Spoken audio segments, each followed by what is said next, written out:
لگ گئی. امام صاحب پیپسی چلے گیا.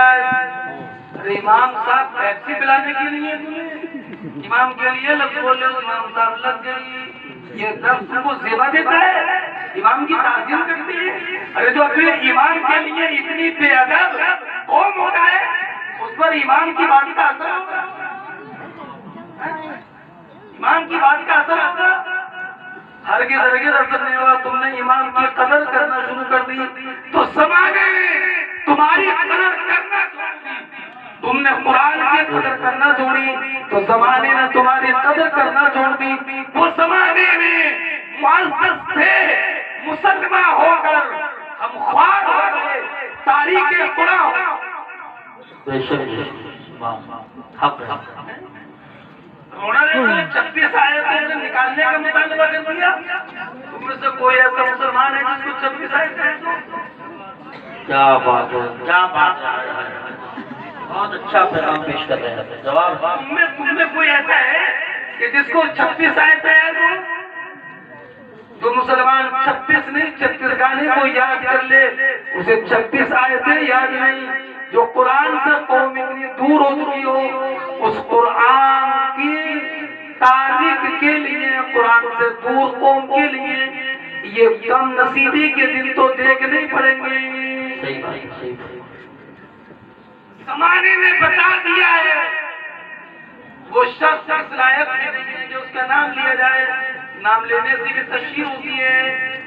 وہ نطفہ خیر تحقیق, صحیح نام دیا, جو نہ جانے کتنے نطفوں کا اثر ہے. بالکل صحیح فرمایا.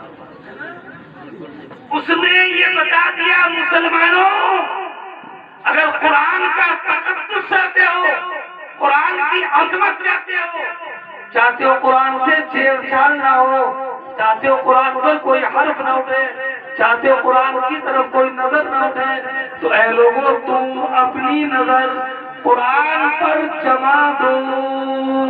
نعرہ تکبیر, نعرہ رسالت, نعرہ غوثیت, مسلک اعلیٰ حضرت فیضان اعلیٰ حضرت سلطان الاساتذہ اصلاح ملت کانفرنس. سبحان اللہ.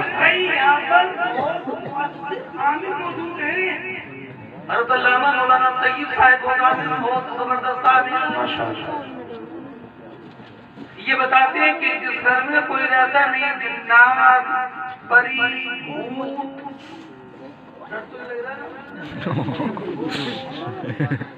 پری, جنات, آسے رہنا شروع کر دیتے ہیں. اگر چاہتے ہو گھر میں کوئی آسیب نہ ہے, پری نہ آئے, جن نہ آئے, بھوت نہ آئے, تو اپنے گھر میں چراغ جلاؤ, روشنی رکھو. اے مسلمانوں, یہ قرآن تمہارے ایمان کی شان بھی ہے, تمہارے ایمان کی جان بھی ہے. ہم قرآن کو ایمان کہتے ہیں, لیکن قرآن کیا کہتا ہے؟ اللہ کی سرتر قدم شان ہے. یہ انسان نہیں, انسان وہ انسان ہے. یہ قرآن کو ایمان بتاتا ہے, اور ایمان یہ کہتا ہے میری جان.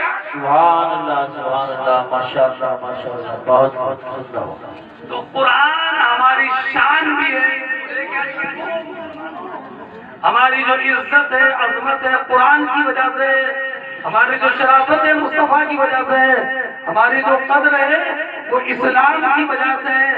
جو تم نے اسلام کو چھوڑا تو تمہاری عزت نہیں ہوگی, تم نے مصطفیٰ کو چھوڑا تمہاری عزت نہیں ہوگی. مصطفیٰ کے دامن کو تھام لو, یہاں بھی عزت وہاں بھی عزت. قرآن کو پکڑو, یہاں بھی عزت وہاں بھی عزت.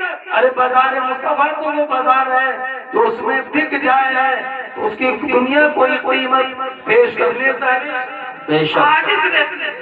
جب تک بکے نہ تھے کوئی پوچھنا نہ تھا, تم نے خرید کر ہمیں انمول. سبحان اللہ, سبحان اللہ, واہ واہ واہ. نعرہ تکبیر, نعرہ رسالت, نعرہ غوثیت, مسلک اعلیٰ حضرت فیضان اعلیٰ حضرت استاذ العلماء حضرت علامہ محمد عاقل صاحب رضوی اصلاح ملت کانفرنس. جلسے سنو گے نہیں, قرآن پڑھو گے نہیں. قرآن رمضان شریف میں پڑھا, ہندوستان میں کیا تو اگلے رمضان ہی کو گھستا ہے.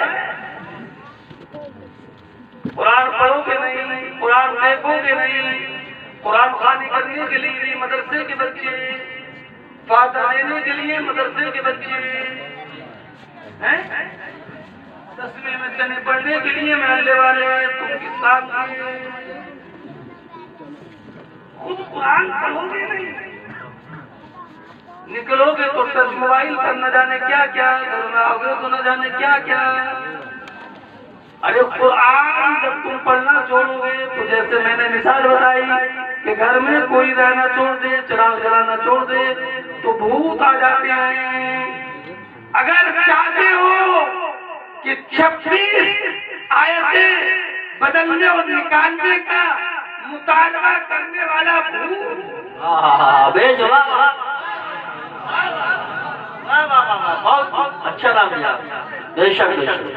تم مچل لے رہے، کیا بات، مچل لے رہے، مجھے دیکھ رہے اس حالات میں 12 کے بعد تقریر کر رہا ہوں، تمہیں کوئی مزہ ہی نہیں آ رہا ہے. جب تک تم قرآن پڑھو گے نہیں، یہ 26 آیتیں نکالنے کے مطالبہ کرنے والے بھوت، بلال بے شک پلید، ذلیل، بے قدر، رسوائے زمانہ، ننگے قوم اور ننگے وطن، بے شک ایسے بھوت اور پلید اور پلید تمہارے قرآن کی طرف نظریں اٹھا کر دیکھتے رہیں گے. اور جس دن مسلمان کے بچوں نے، نوجوان مسلمانوں نے قرآن پڑھنا شروع کر دیا اور گھر گھر سے قرآن مجید کی تلاوت کی آواز آنا شروع ہو گئی اور نوجوان کے ہاتھ میں قرآن آ گیا، خدا کی قسم اسی دن یہ بھوت بوتل میں بند ایسے ہوں گے، یہ جہنم کی آگ کی گہرائی میں چلے جائیں گے. قرآن پڑھنا شروع کر دو، یہ بھوت خود بخود ختم